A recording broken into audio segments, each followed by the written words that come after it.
नमस्कार, आप सभी का स्वागत है रैम्पो चैनल में। एक बार मेरे साथ फिर डॉक्टर राम कुमार हैं। एक तो आप सभी का धन्यवाद हमारे कार्यक्रमों को सुनने के लिए, उनको सराहना करने के लिए। आपसे पुनः निवेदन करूंगा कि अगर आपको ये भी कार्यक्रम अच्छा लगे तो हमारे चैनल को सब्सक्राइब कीजिएगा और साथ ही साथ इस महत्वपूर्ण जानकारी को अपने और भी परिवार के सदस्यों के साथ साझा कीजिएगा। डॉक्टर साहब, जो बच्चे जब न्यू बॉर्न बेबी होता है, आप बात करते हैं अर्ली डिटेक्शन की, जो न्यू बॉर्न बेबी होता है उसमें ऐसे क्या सिम्टम्स होते हैं, ऐसे क्या होता है कि उससे लगे कि इसको किसी ऑडियोलॉजिस्ट को भी देखना चाहिए या इसको किसी स्पीच थेरेपिस्ट के पास चेक करना चाहिए, स्पीच लैंग्वेज हाँ उनको भी। तो ऐसे कुछ सिम्टम्स होते हैं क्या? न्यू बॉर्न बेबी की बात कर रहा हूँ। हाँ, करेक्ट। हम लोग का treatment and diagnostic screening from new born baby से ही स्टार्ट हो जाता है। एक्चुअली आप लोग को सबको पता होगा कि बेबी क्राई भी एक लैंग्वेज है। जैसे ही बेबीज बॉर्न होते हैं उसके बाद वो रोना स्टार्ट करते हैं। तो हम लोग सब चाहते हैं कि बेबी अच्छा से हंसे, खेले, कूदे और वो हमेशा चर्बी हो, प्यार करे पूरा एक्चुअली। लेकिन रोना भी एक उनका लैंग्वेज है और वो जब रोने लगते हैं एक्चुअली तो डेफिनेटली परिवार का माहौल थोड़ा सा खराब हो जाता है। लेकिन 24 आवर्स में कम से कम बेबी को 1 से 1.5 घंटा जरूर रोना चाहिए एक्चुअली। उनका एक ये लैंग्वेज है जो कि हमारे आजकल घर में ग्रैंड पेरेंट्स, ग्रैंड मॉम सब लोग समझ पाते हैं कि उनको क्या चाहिए।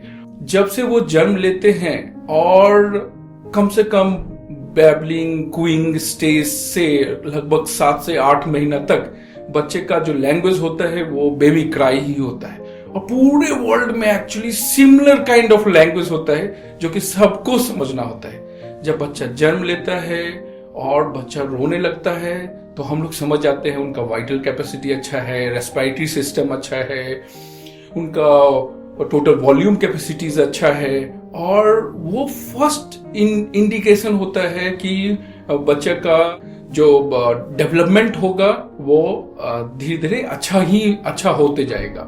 सो कुछ चीज है जो कि आपको समझना पड़ेगा।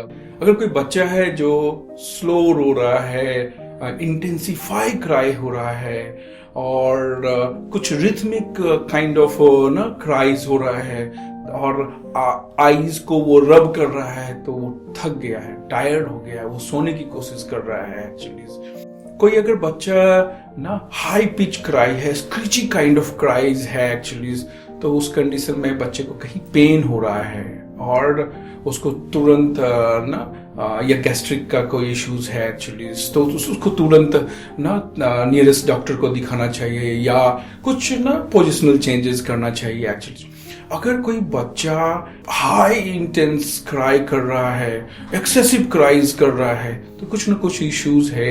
एक्सेसिव क्राइज कभी कल बच्चे जब सोने लगते हैं तब भी क्राई करते हैं, लेकिन तब पर भी अगर वो क्राई हमेशा चलते जा रहा है तो हो सकता है उनको कुछ speech, language, fine, gross motor, developmental जो डिले है उस पर भी हम लोगों को ध्यान देना चाहिए एक्चुअली।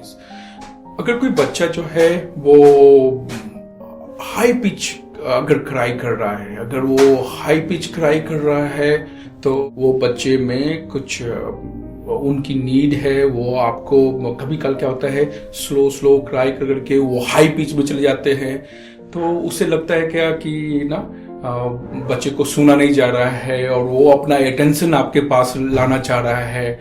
और लेकिन अगर बच्चा क्राई कर रहा है और हेड कुछ अगर साउंड्स आया उसके तरफ हेड टर्न नहीं कर रहा है और कभी कल क्या आई वाइडनिंग नहीं हो रहा है, आई ब्लिंकिंग अच्छी तरह से नहीं कर रहा है एक्चुअली, कुछ साउंड्स अगर कोई बात कर रहा है आई ब्लिंकिंग नहीं हो रहा है, सकिंग रिफ्लेक्सेस अगर डेवलप नहीं हो रहा है, तो उस कंडीशन में तुरंत स्पीच लैंग्वेज पैथोलॉजिस्ट के पास भी चले जाना चाहिए, कंसल्ट करना चाहिए कि कहीं उनका डेवलपमेंटल पेडिट्रिशियन भी आपको हेल्प करेंगे, न्यूरोलॉजिस्ट भी हेल्प करेंगे, लेकिन स्पीच लैंग्वेज पैथोलॉजिस्ट के पास जरूर आना चाहिए। अगर वो हेड टर्न नहीं कर रहा है टुवर्ड्स द साउंड और आई वाइडनिंग नहीं कर रहा, हो सकता है उनका हियरिंग का भी इश्यूज हो, तो उसमें भी आप कंसल्ट कर सकते हैं ऑडियोलॉजिस्ट से।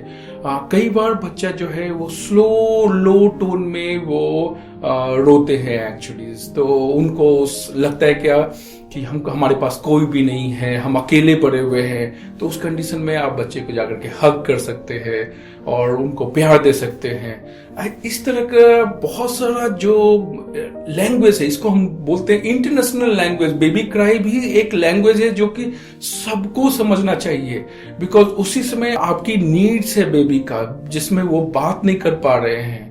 और ये 5-6 महीने का जो बेबीज क्राइज है, इंटरनेशनली सब जगह सिमिलर काइंड ऑफ क्राइज होता है। और उसके बाद बच्चे सीखते हैं हिंदी, इंग्लिश, फ्रेंच, मराठी, सभी तरह का लैंग्वेज वो सीखना स्टार्ट करते हैं। लेकिन ये जो क्राइज है बच्चे का, वो क्राइज आपको समझना होगा कि बच्चे कब हैप्पी होते हैं, कब खुश होते हैं, कब आपसे बात करना चाहते हैं, कब कम्युनिकेट करना चाहते हैं। तो हम नेक्स्ट वीडियोस में भी आपको बताएंगे कुछ इसी तरह का इंटरेस्टिंग बेबीज क्राई। लेकिन आप कृपया करके कौन से क्राई से आप अपने बच्चे से अटैच हैं, कौन से क्राई से आप उनको समझ पाते हैं, हमारे कमेंट में लिखना नहीं भूलेंगे। Thank you. बहुत बहुत धन्यवाद डॉक्टर राम, आपने बहुत ही एक अच्छी बात बताई। जैसे कि व्यूअर्स आपने सुना होगा, उन्होंने बोला कि बेबी क्राई की एक लैंग्वेज है, तो आप इसको समझने की कोशिश कीजिए। और मेरे ख्याल से अगर मैं गलत नहीं हूं तो माँ अपने बच्चे के रोने को जितना बेहतर समझ सकती है उतना कोई नहीं समझ सकता। तो कभी भी अगर आपको लगता है कि आपका बच्चा कुछ डिफरेंटली रो रहा है, उसके रोने में कुछ अलग तरह का अंदाज है, तो जरूर अपने डॉक्टर से, पेडिट्रिशियन से कंसल्ट कीजिए। एंड नेवर फॉरगेट अबाउट दादा दादी माँ। दादा दादी माँ ही सबसे पहले बेबी क्राइज को समझ पाते हैं। अगर किसी का बच्चा अगर वो एक्सपेक्टेड है और फर्स्ट बच्चा है, तो दादा दादी माँ बहुत हेल्प करते हैं बच्चे के क्राई को समझने में एक्चुअली। सो काइंडली कमेंट में जरूर लिखें कि कौन सा क्राइज आप इंजॉय किए हैं। सो यस, बिल्कुल सही बात बोली डॉक्टर साहब ने, क्योंकि आजकल जैसे शहरों में जो परिवार हैं वो छोटे होते जा रहे हैं, तो दादा दादी अगर हैं तो बहुत सौभाग्यशाली हैं आप, क्योंकि उनका एक्सपीरियंस भी आप ले सकते हैं। अब आपसे विदा लेते हैं, बने रहें हमारे चैनल के साथ। और अगर आपने अभी तक हमारे चैनल को सब्सक्राइब नहीं किया है तो इसको सब्सक्राइब करें। धन्यवाद।